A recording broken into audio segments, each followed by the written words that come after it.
அனைவருக்கும் வணக்கம். சக்தியும் நானும். நாம் பல ஆண்டு காலமாக சரியான மழை அளவு இல்லாமல், மழை பொழிவு இல்லாமல் தண்ணீர் பிரச்சனையால் அவதிப்பட்டிருப்போம். வெயில் அதிகமாக இருந்தாலோ அல்லது தண்ணீர் பிரச்சனை காரணமாக தண்ணீர் பஞ்சம் ஏற்பட்டாலும் கூட நாம் தண்ணீர் வேண்டி யாகம், ஓமம், மந்திரத்தை உச்சரிக்கிறது இது எல்லாமே நமக்கு வழக்கமாக இருந்துக்கிட்டு வந்திருக்கு. பல ஆண்டு காலமாக பல கோயில்களில் மழை வேண்டி யாகம் செய்கிறதும் வழக்கமாக தான் இருக்குது. தற்போது நம்ம நாட்டில் பார்த்திங்கன்னா பல இடங்களில் கனமழை பெஞ்சு பல மக்களுக்கு அடிப்படை வாழ்க்கையே வாழ முடியாத அளவுக்கு பிரச்சனையில் நின்றுட்டுருக்கு இல்லைங்களா? மழை இல்லாத காலங்களில் தண்ணீர் வேண்டும் அப்படிங்கிறதுக்காக மழையை வேண்டி ஸ்லோகம், மந்திரம், யாகம் இதெல்லாம் செஞ்சோம் அப்படின்னா நமக்கு செஞ்சு அதற்குரிய பலன் கிடைச்சது அப்படிங்கிற பட்சத்தில் இந்த மழைக்காக மந்திரம், யாகம், ஓமம்லாம் இருக்குது அப்படிங்கிற பட்சத்தில் அதிக மழையினாலையும் வெள்ளத்தாலையும் பாதிக்கப்படக்கூடாது. மக்கள் இதற்கு இருக்கிற பிரச்சனைக்கும் மேலே பெரும் பிரச்சனை ஏற்பட்டுடக்கூடாது அப்படின்னு வருண பகவானே, நீங்கள் எங்களுக்கு கொடுத்த இந்த ஆசிர்வாதம் போதும், இதுக்கு மேலே வேண்டாம் அப்படின்னு நம்ம வருண பகவான் கிட்ட மழையை கொஞ்சம் நிறுத்திக்கோங்க அப்படின்னு கேட்குறதுக்கு மந்திரம் இருக்கா அப்படின்னு கேட்டிங்கன்னா ஆமாங்க, கண்டிப்பாக இருக்குங்க. சக்தி வாய்ந்த ஒரே ஒரு வரி மந்திரம்.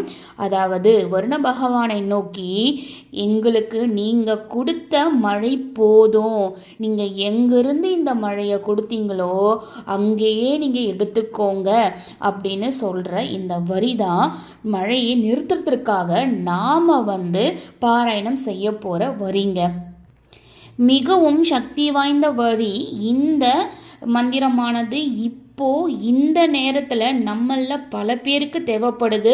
உண்மைதாங்க, நிறைய பேர் வீடை இழந்து இருக்கோம், நிறைய பேர் இருக்க முடியாமல் அடிப்படை தேவை உணவு, உடைன்னு எதுவுமே இல்லாமல் கூட கஷ்டப்பட்டுட்டு இருக்கோம் இல்லைங்களா?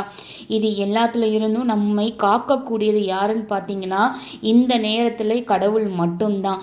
இயற்கை சீற்றம் எப்படின்னு வந்துட்டாலே நம்ம யாரை போய் நிற்க முடியும், யார்கிட்ட போய் நம்ம கேட்க முடியும்னு பார்த்தீங்கன்னா ஒரே ஒருத்தர் கடவுள் மட்டும்தான். அவங்கக்கிட்ட மட்டும்தான் நம்ம கண்டிப்பாக இந்த பிரச்சனையிலேருந்து எங்களுக்கு ஒரு விடிவு காலம் கொடுங்க அப்படின்னு கேட்க முடியும்.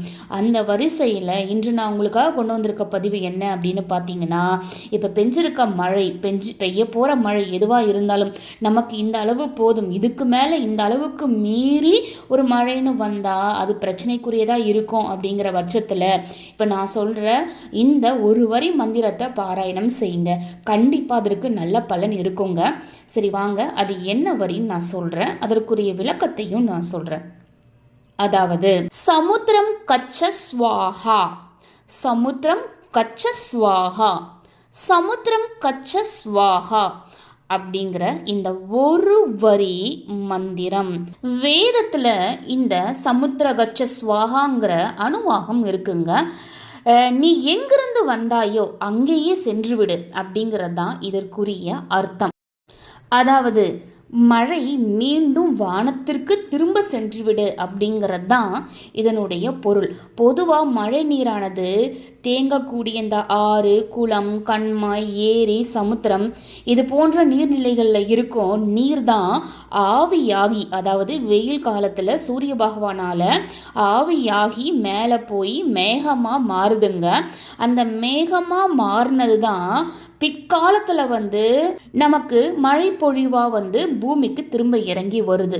அது இல்லாமல் கடலில் உருவாகிற இந்த புயல் காரணமாகவும் இந்த பருவமழை பொழிவுகள் நமக்கு கிடைக்குது. அதன் காரணமாகத்தான் நீ எங்கிருந்து வந்தாயோ அங்கேயே சென்று விடு அப்படின்னு நம்ம சொல்கிறோம். அதாவது வானத்தில் இருந்து வரக்கூடிய மழை நீரானது நீ எப்படி ஆவியாகி வானத்திற்கு போனாயோ அதே மாதிரி மீண்டும் நீ ஆவியாகி வானத்திற்கே போயிடு, எங்களுக்கு எப்போ தேவையோ அப்போ நாங்களே கேட்போம், அப்போவா எங்களுடைய பசியை ஆற்றுறதுக்கு, எங்களுடைய தேவையை நிவர்த்தி செய்கிறதுக்கு அப்படின்னு இந்த வரிக்கு பொருள்படுதுங்க. உண்மையாகவே நிறைய பேர் வீடை சூழ்ந்து தண்ணீர் இருக்குது. நான் என்னுடைய கிட்ட மழையப்போ இருந்த பதிவையே நான் வந்து கொடுத்துருப்பேன். உண்மையாக எல்லோருமே பாதிக்கப்பட்டிருக்கோம், பாதிக்கப்படாதவங்கிறது கிடையாதுங்கிற பட்சத்தில் கண்டிப்பாக வந்து பாதிக்கப்பட்டு இருக்கோம். ஆனால் நம்மால் அதிலிருந்து மீண்டு வர முடியுமானா கண்டிப்பாக வர முடியுங்க. அதற்கு யார் வந்து நமக்கு உதவி செய்வானா அது கண்டிப்பாக கடவுள் மட்டுமே தான். அவங்களால மட்டும்தான் முடியும். இந்த ஸ்லோகத்தை நம்பிக்கையோட நீங்கள் வந்து பாராயணம் செய்யுங்க. கண்டிப்பாக அதற்குரிய பலன் கிடைக்குங்க. ஒருத்தர் 2 பேர் அப்படின்னு எத்தனை பேர் முடியுமோ அத்தனை பேரும் பாராயணம் செய்யுங்க. கண்டிப்பாக வருண பகவானுடைய காதில் இது விழுங்க, விழாமல் இருக்காது. அதனால் இந்த சூழலில் மழை கடவுளான அந்த வருண பகவானை நினைத்து மனம் முருக இந்த வரியை நம்ம பாராயணம் செய்யும் பொழுது கண்டிப்பாக மழையானது நிற்க 100% வாய்ப்பு இருக்குங்க. இது உண்மைங்க. இதை நானும் செஞ்சுருக்கேன். இப்போ பார்த்தீங்கன்னா மழை வந்து நிறைய ஊர்களில் ஓரளவுக்கு பரவாயில்லைன்னு சொல்லலாம். ஆனால் வந்து வருது நிற்குது அப்படிங்கிற பட்சத்தில் தண்ணீர் வற்றி போகணும். வெயில் வந்து வந்தால் தான் தண்ணீர் வற்றணும். எனவே நமக்கு சூரிய பகவானுடைய அருள் கண்டிப்பாக வேணும். எனவே சூரிய பகவானையும் பிரார்த்தனை செஞ்சுக்கோங்க. நீங்கள் வாங்க அப்படின்னு சொல்லி பிரார்த்தனை செஞ்சுக்கோங்க. அவரும் நமக்கு இப்போ முக்கியம். வருண பகவான் கிட்ட இந்த ஸ்லோகத்தை சொல்லி எங்களுக்கு வந்து போதும் அப்படின்னு பிரார்த்தனை செஞ்சுக்கோங்க. கண்டிப்பாக அதற்கு கைமேல் பலன் கிடைக்கும். இது வந்து இன்று நேற்று அப்படின்னு வந்தது கிடையாதுங்க. நம்முடைய வேதத்தில் கூறப்பட்டிருக்கு. நம்முடைய முன்னோர்கள் கூறியது தான். எப்படி மழை வேண்டும் நம்ம வந்து ஸ்லோகம்லாம் இருக்கோ, நம்ம வந்து வழிபாடுகள் செய்கிறோமோ அதே மாதிரி தான் அதீத மழை இருக்குது, நம் தேவைக்கும் மீறி இருக்குது அப்படிங்கிற பட்சத்தில் அதை நிறுத்துறதுக்கும் இந்த மாதிரி ஸ்லோகம் இருக்குது, நம்மை காக்கிறதுக்காக. இந்த பதிவை முழுசாக பார்த்த உங்கள் அனைவருக்குமே நன்றி. முடிந்த வரைக்கும் இந்த பதிவை வந்து நீங்கள் உங்களுடைய நண்பர்களுக்கு தெரிஞ்சவங்களுக்குன்னுட்டு ஷேர் பண்ணுங்கள். கண்டிப்பாக இது பயனுள்ள பதிவு. இந்த நேரத்தில் ஒவ்வொருவருக்கும் தேவையான பதிவுங்க. இது உங்களுக்கு தேவை, எனக்கு தேவைன்னு கிடையாது, எல்லோருக்குமே தேவையான பதிவு. அதனால் கண்டிப்பாக வந்து நீங்கள் ஷேர் பண்ணுங்கள். அதற்காகவே இந்த பதிவை நான் கொடுத்துருக்கேன். கண்டிப்பாக பயன்பெறணும், எல்லோருமே பயன்பெறணுங்க. எல்லோருமே எந்த பிரச்சனையுமே இல்லாமல் நல்லபடியாக அவங்களுடைய வழக்கமான வாழ்க்கையை வந்து நல்லபடியாக வாழணும்.